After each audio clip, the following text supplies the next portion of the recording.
오늘 말씀은 마태복음 25장 1절부터 13절까지의 말씀입니다.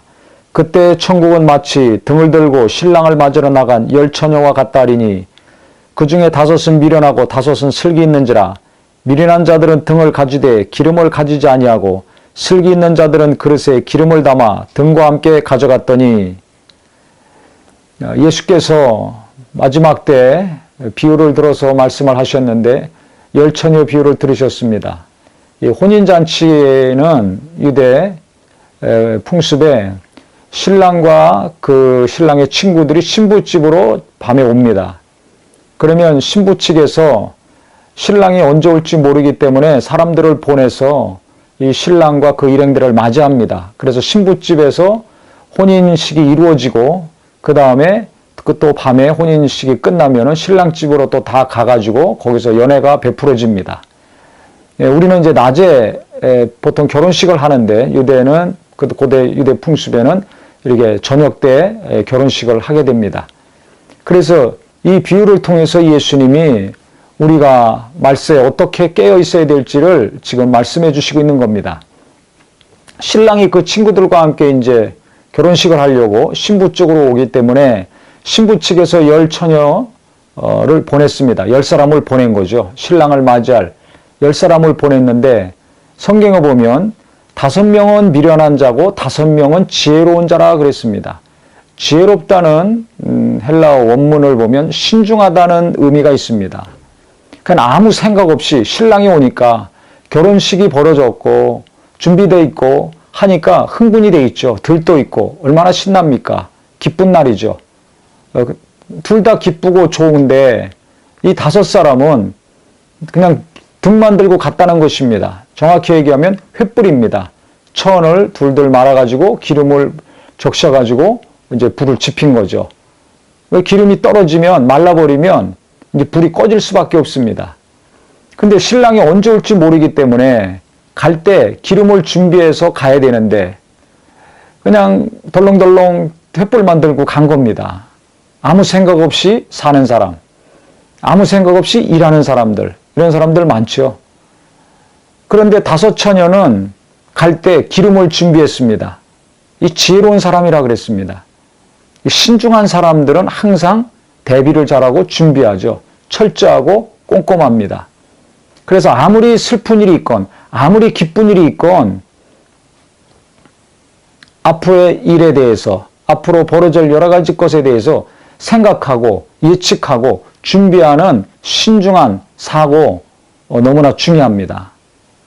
그런 사람들은 항상 미리미리 준비하죠. 근데 미리미리 준비하지 못하는 사람이 있습니다. 현재 일이 닥치면 그것도 어떻게 해야 될지 모르는 분들이 있습니다. 이런 분들은 가르치든지 옆에 있는 분들이 잘 도와서 함께 해야 될 것입니다. 어쨌든 간에 5명은 기름을 준비해서 갔고 5명은 그냥 갔습니다. 근데 너무 신랑이 늦게 왔습니다. 밤이 깊어지고 피곤했는지 성경에 보면 이 10처녀가 다 잤습니다. 신랑이 더디 오므로 다 졸며 잘세. 피곤하니까 다 졸다가 잠이 들었는데 밤중에 소리가 나되 보라 신랑이로다 맞으러 나오라 하매, 이제 신랑이 신부집에 거의 다 도착했으니까 이제 큰 소리가 들렸습니다. 예수님의 재림을 뜻하는 거죠. 신랑은 예수님을 의미합니다. 이 10처녀는 이 땅에 예수 믿고 주님을 기다리는 사람들을 이야기하는 겁니다. 이에 그 처녀들이 다 일어나 등을 준비할세 미련한 자들이 슬기 있는 자들에게 이르되 우리 등불이 꺼져가니 너의 기름을 좀 나눠달라 하거늘. 신랑이 와서 보니까 이 기름을 준비하지 않은 미련한 처녀들은 이 불이 다 꺼져가니까 기름을 준비했던 지혜로운 여인들에게 기름을 좀 빌려달라고 했습니다.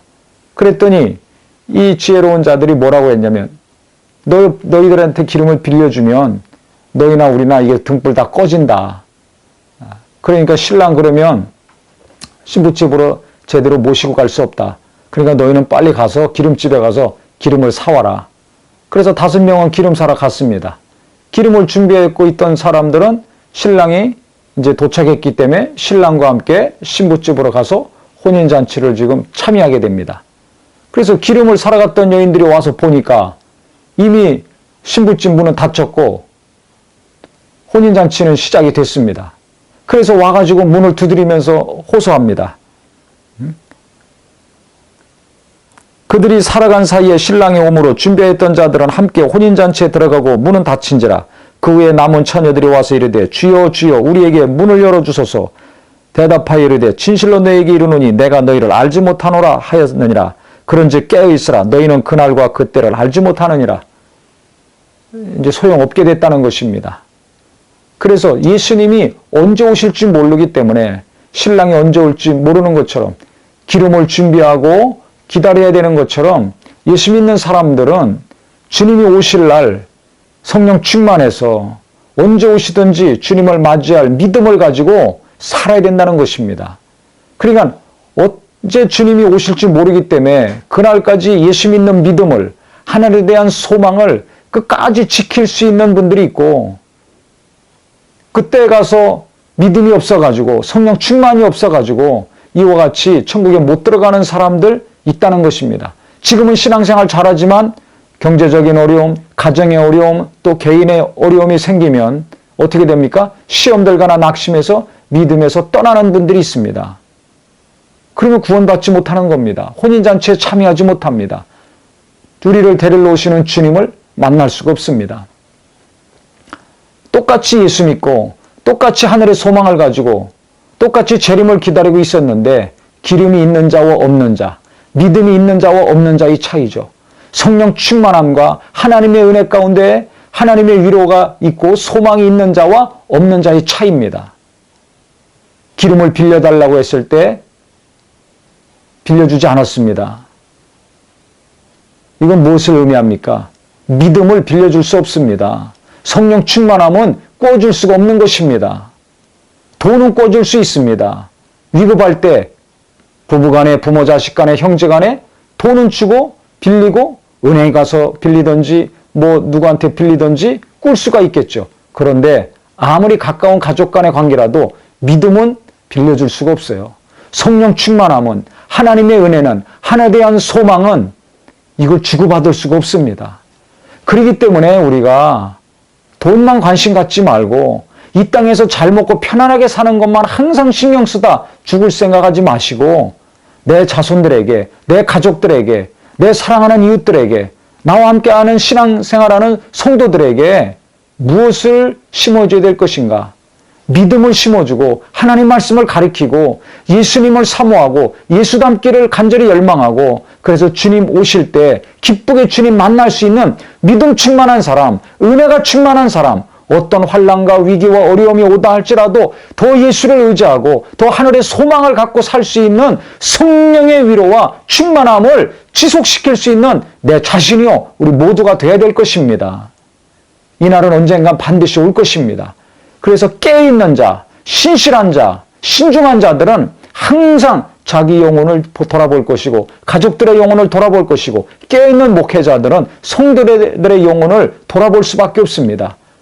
주머니에 돈이 많은가 없는가만 볼 것이 아니라 그 영혼에 믿음이 있는가 없는가, 구원받을 만한 믿음이 있는가 없는가, 언제 주님이 오시든지 정말 그때 들림받을 수 있는 믿음이 있는가 없는가, 그때까지 인내하며 견딜 수 있는 믿음인가 아닌가, 그 나라에 들어갈 수 있을 정도로 정말 계속해서 참고 기다리고 소망할 수 있는 성령의 위로와 능력이 충만함가 없는가, 이것을 잘 보는 사람이 중요한 사람입니다.